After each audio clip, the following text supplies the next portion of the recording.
As we talked about in the previous module, a game within game theory is any situation involving the interdependence between adaptive agents. Games are fundamentally different from decisions made in a context with only one adaptive agent. To illustrate this point, think about the difference between the decisions of a bricklayer and those of a business person. When a bricklayer decides how he might go about building a house, he does not expect the bricks and mortar to fight back. We could call this a neutral environment. But when the business person tries to enter a new market, they must take note of the actions and the other actors in that market in order to best understand the viable options available to them. A situation that depends only on the actions of one actor is best understood as one of decision theory and not so much game theory. Like the business person, all players engaged in a game must recognize their interaction with other intelligent and purposeful agents. Their own choices must allow both for conflict and for the possibility of cooperation. So a game really tries to capture this dynamic where autonomous agents that have their own goals are interdependent in affecting some joint outcome. All games have three major components: players, strategies, and payoffs. A player is a decision maker in the game.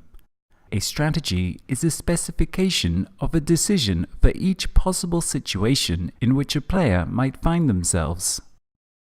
A payoff is a reward or loss that players experience when all the players follow their respective strategies.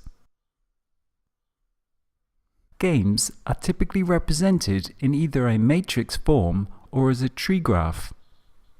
The matrix form models a game without time involved, where players must choose their strategies simultaneously.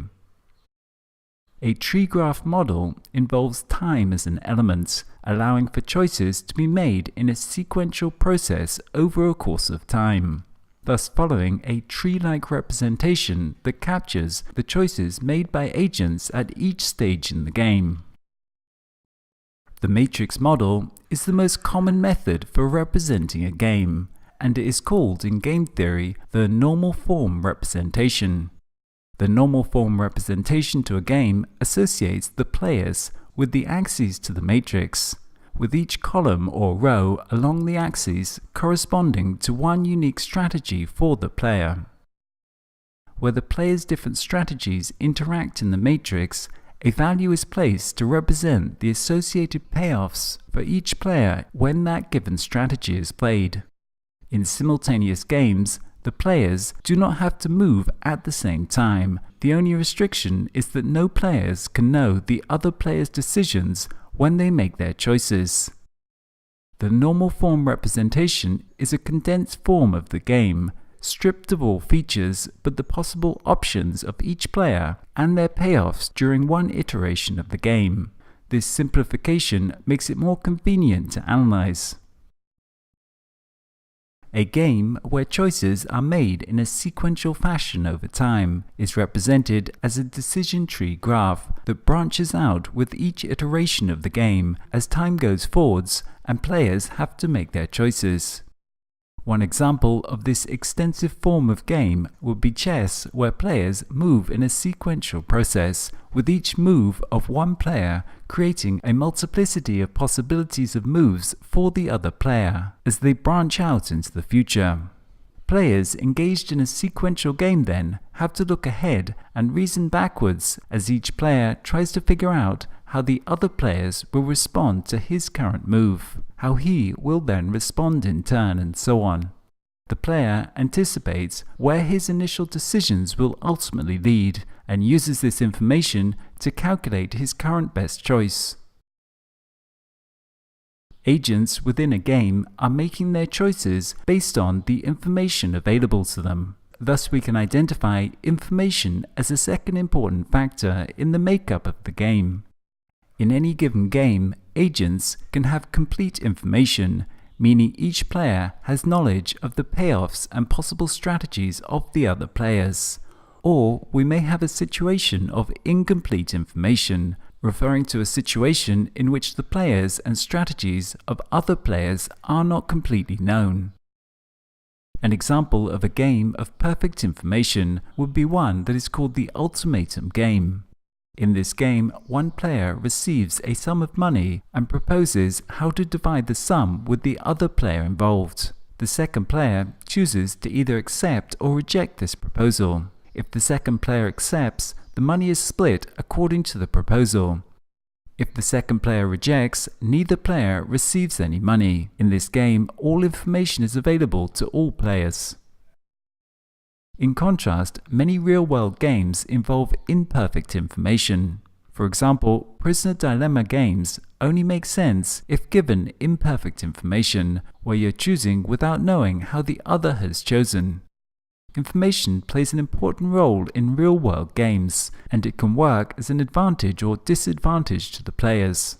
When one player knows something that others do not, sometimes the player will wish to conceal this. One example of this would be playing poker, and at other times they will want to reveal it. For example, a company offering a guarantee for its products is a display of the information they have that their products are not going to break down soon, and they want customers to know this information.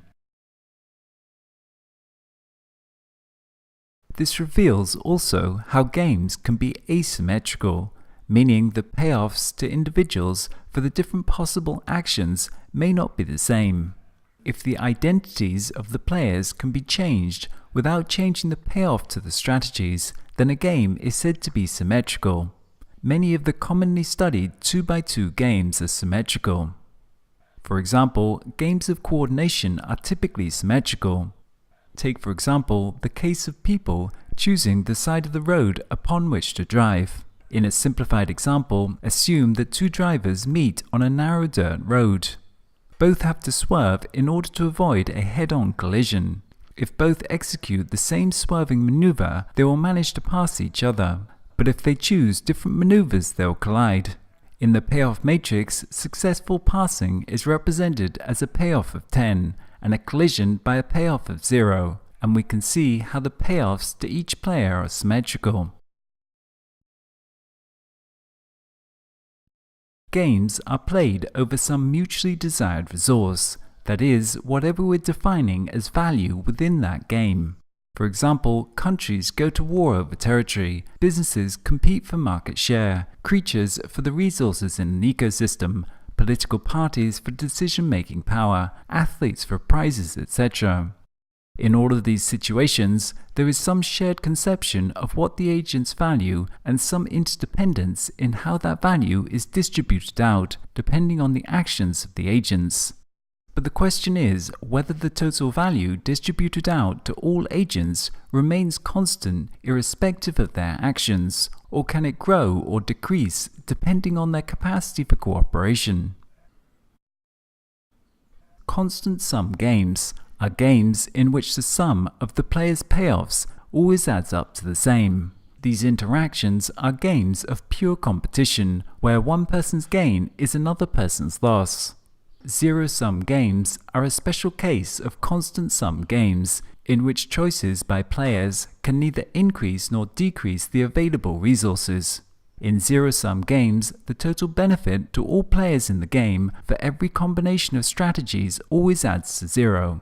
One can see this in the game Paper, Rock, Scissors, or in most competitive sports. In zero-sum games, the relationship between the agent's payoffs are negatively correlated, and this is called negative interdependence, meaning individuals can only achieve their goal via the failure of other agents, and this creates an attractor towards competition.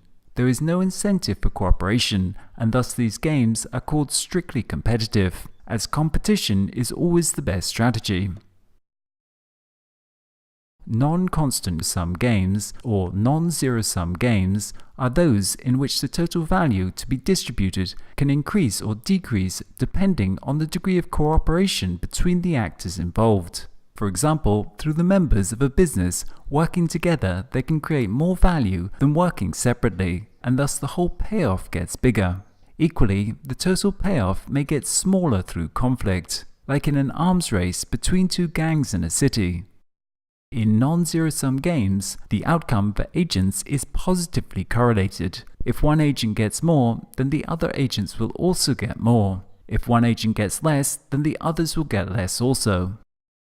And thus, in non-zero-sum games, we can get positive interdependence between the agents, meaning members of a group come to share common goals and perceive that working together is individually and collectively beneficial, and that success depends on the participation of all the members, leading to a dynamic of cooperation. A cooperative game is one in which there can be cooperation between the players, where they may have the same costs. So cooperative games are an example of non-zero-sum games. This is because in cooperative games, either every player wins or loses. Cooperation may be achieved through a number of different possibilities.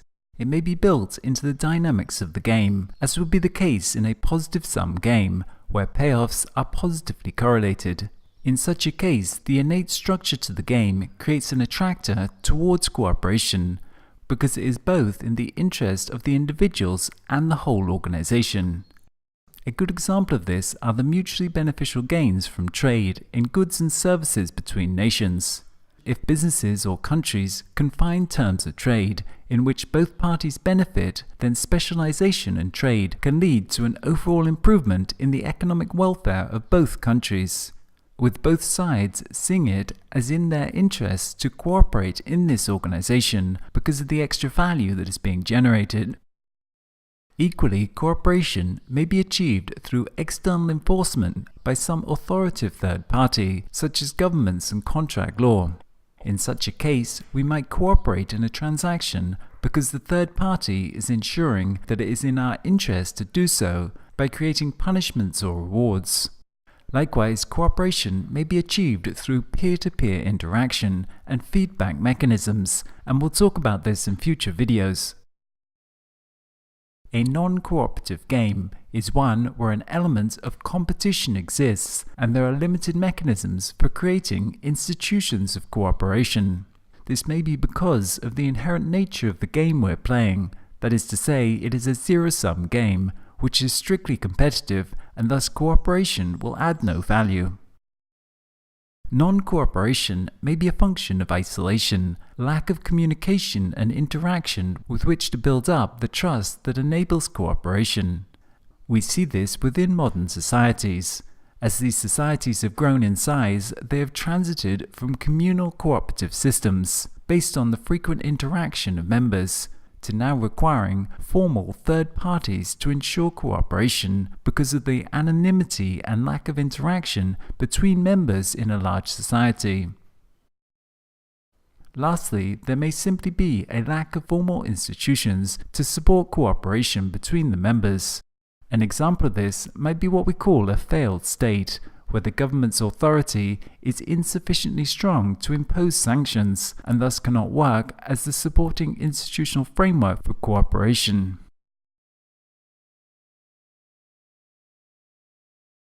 In this video, we've looked at some of the basic features to games. We talked about the two basic forms of representation, that of the normal form in a matrix model, and that of the extensive form as a tree graph that unfolds over time.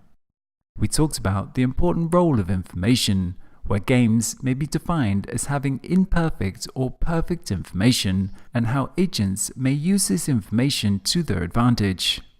We talked about symmetrical and asymmetrical payoffs in games. We briefly looked at zero-sum games and non-zero-sum games, where the payoffs can get larger given cooperation. Finally, we talked about the distinction between a cooperative and non-cooperative game, and some of the factors that create these different types of games, which we'll be discussing further throughout the course.